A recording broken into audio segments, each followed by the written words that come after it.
Halo, selamat pagi, selamat siang, selamat malam. Tergantung teman-teman menyaksikan video saya ini di saat apa. Oke, hari ini saya mencoba memberikan sesuatu yang sebelumnya belum pernah saya bagikan. Kalau sebelumnya saya lebih fokus pada hal-hal yang berkaitan dengan bahasa, kali ini saya mencoba untuk memberikan tips atau trik untuk menjawab soal-soal interview gitu. Namun sebelum saya memberikan tips dan triknya, saya akan coba berbagi sedikit tips untuk cara menyusun CV yang baik. Ya, berdasarkan beberapa pengalaman dan informasi yang saya tahu begitu. Oke, kita mulai saja ya. Tipsnya yang pertama adalah teman-teman harus pastikan bentuk file ya sebelum Anda menulis CV. Nah, yang recommended adalah bentuk PDF ya. Jadi bukan lagi Word atau malah Excel, no ya. Ya, yang representatif bentuknya adalah PDF. Kemudian teman-teman juga harus perhatikan fontnya, marginnya, dan juga bulletnya, gitu ya, atau simbol-simbol begitu. Kalau bisa sih pemilihan fontnya itu tidak terlalu besar dan tidak terlalu kecil. Atau bentuk tulisannya juga tidak usah yang pakai yang keriting-keriting agak susah dibaca begitu ya. Tapi bagusnya sih yang memang yang standar saja tapi indah gitu. Kalau bisa juga jangan Times New Roman ya, terlalu formal sekali gitu, nggak ada variasi. Ya teman-teman mungkin bisa lah memilih font yang representatif, yang bagus gitu ya. Tapi nggak Times New Roman, udah biasa banget gitu. Marginnya pastikan tidak terlalu lebar, juga tidak terlalu sempit gitu. Teman-teman juga saya pikir bisa memperkirakan margin yang baik seperti apa gitu. Kemudian apa sih yang kita tulis di CV tersebut gitu. Yang pertama pastinya adalah personal identity pastinya gitu ya. Dari mulai nama lengkap yang pertama ya. Nama lengkap, kemudian usia ya, itu penting juga, dan juga alamat ini akan menjadi pertimbangan dari pihak HR atau perusahaan yang Anda lamar, apakah ini bisa ditindaklanjuti atau tidak. Kalau terlalu jauh mungkin HR juga punya catatan sendiri begitu. Kemudian boleh juga sih teman-teman mencantumkan hobi ya, tapi harus ada kaitannya dengan pekerjaan yang Anda apply begitu. Ya, jadi kalau misalnya pekerjaan yang Anda apply itu misalkan marketing, ya hobinya apa begitu. Kalau misalkan naik gunung, nonton film gitu ya, saya pikir itu tidak ada relevansinya. Jadi cari hobi-hobi yang memang mendukung pekerjaan atau ya vacancy yang teman-teman apply gitu. Kemudian tinggi badan, berat badan tergantung juga sih, tergantung posisi yang Anda lamar.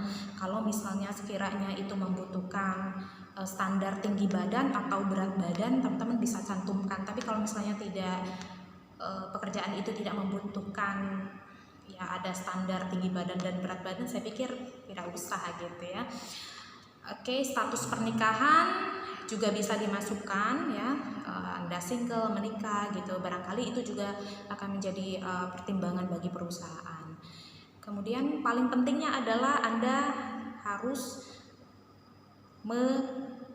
mencantumkan nomor HP ya atau email, karena itu akan mempermudah teman-teman untuk dihubungi sama pihak HR-nya begitu ya. Jadi jangan lupa, itu yang paling penting sekali ya. Selain nama, teman-teman harus cantumkan nomor HP dan juga email paling tidak ya. Kemudian apalagi ya, benar, educational background atau latar belakang pendidikan. Tapi kita nggak harus tulis itu dari kita TK di mana, SD di mana, SMP di mana. Saya pikir itu bukan jadi pertimbangan HR untuk mempertimbangkan kita sebagai kandidat gitu ya. Jadi saya pikir oke lah mulai dari SMA, atau kalau misalnya yang mengenyam pendidikan yang lebih tinggi dari itu boleh S1-nya di mana, S2 di mana gitu ya. Itu beserta tahun lulusnya juga gitu. Kemudian apalagi ya, selain educational background, teman-teman juga bisa menuliskan tentang organisasi yang pernah teman-teman ikuti selama studi di S1 atau SMA, atau ya organisasi eksternal begitu ya, karena itu juga akan menjadi pertimbangan bagi perusahaan atau foundation atau lembaga yang teman-teman apply gitu. Tentunya lagi-lagi kalau bisa sih yang berkaitan dengan job atau posisi yang dilamar begitu. Kemudian apalagi selain organisasi, teman-teman juga bisa menuliskan prestasi yang pernah diraih ya. Prestasi-prestasi boleh lah gitu ya. Oh ya, yang organisasi tadi teman-teman harus mencantumkan selain nama organisasinya, peranan teman-teman itu sebagai apa di organisasi tersebut dan tugasnya tuh ngapain gitu ya, untuk yang organisasi tadi ya gitu. Dan tahun berapanya juga teman-teman harus cantumkan. Kemudian apalagi pengalaman pekerjaan, itu yang paling penting. Pengalaman pekerjaan teman-teman tulis dari yang paling terbaru sampai yang sebelum-sebelumnya begitu. Itu sangat menjadi pertimbangan bagi HR untuk menindaklanjuti lamaran teman-teman gitu ya.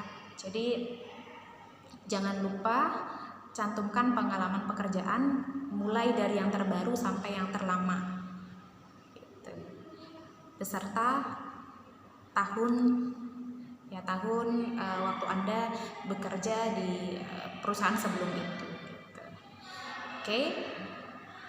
Kemudian setelah itu teman-teman juga boleh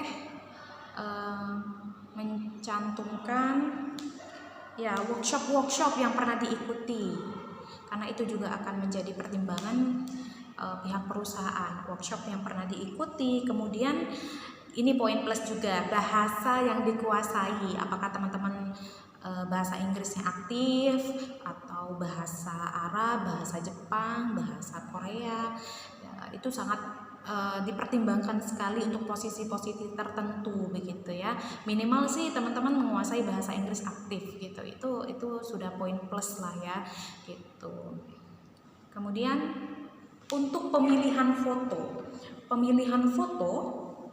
teman-teman nggak mesti kayak KTP banget sih ya, harus backgroundnya biru atau merah, nggak mesti gitu banget. Tapi putih juga boleh gitu. Tapi yang pasti bukan foto selfie, oke? Bukan foto selfie, bukan pakai foto ijazah yang pakai alma mater kampus gitu, enggak juga gitu.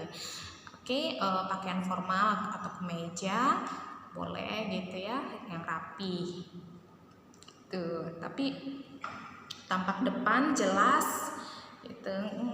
Jadi yang pasti bukan foto selfie ya, 3x4 atau 4x6 ya, saya pikir ukurannya kurang lebih seperti itu. Tapi foto terbaru, ingat ya, foto terbaru, jangan sampai foto ketika SMA atau 5 tahun ke belakang, itu saya tidak sarankan ya. Jadi benar-benar foto terbaru. Oke. Kemudian yang terakhir ya, jangan lupa untuk menandatangani CV ya, menandatangani menandatangani CV yang telah teman-teman susun, yang telah teman-teman buat gitu. Jadi CV ini kan langkah pertama ya, kalau misalnya HR tertarik dengan CV teman-teman biasanya langsung ditindaklanjuti. Tapi kalau misalnya dari CV-nya saja sudah tidak menarik, isinya cuma nama, hobi, alamat, kemudian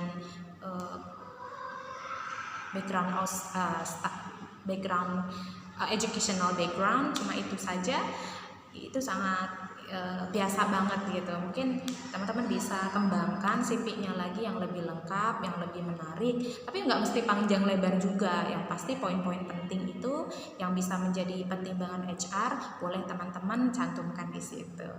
Oke, mudah-mudahan informasi ini bermanfaat. Semoga diterima yang lagi coba-coba jadi yang lagi jadi job seeker ya. Tunggu dan mohon di subscribe kalau ini bermanfaat dan di share. Thank you very much. See you around. Bye bye. Assalamualaikum.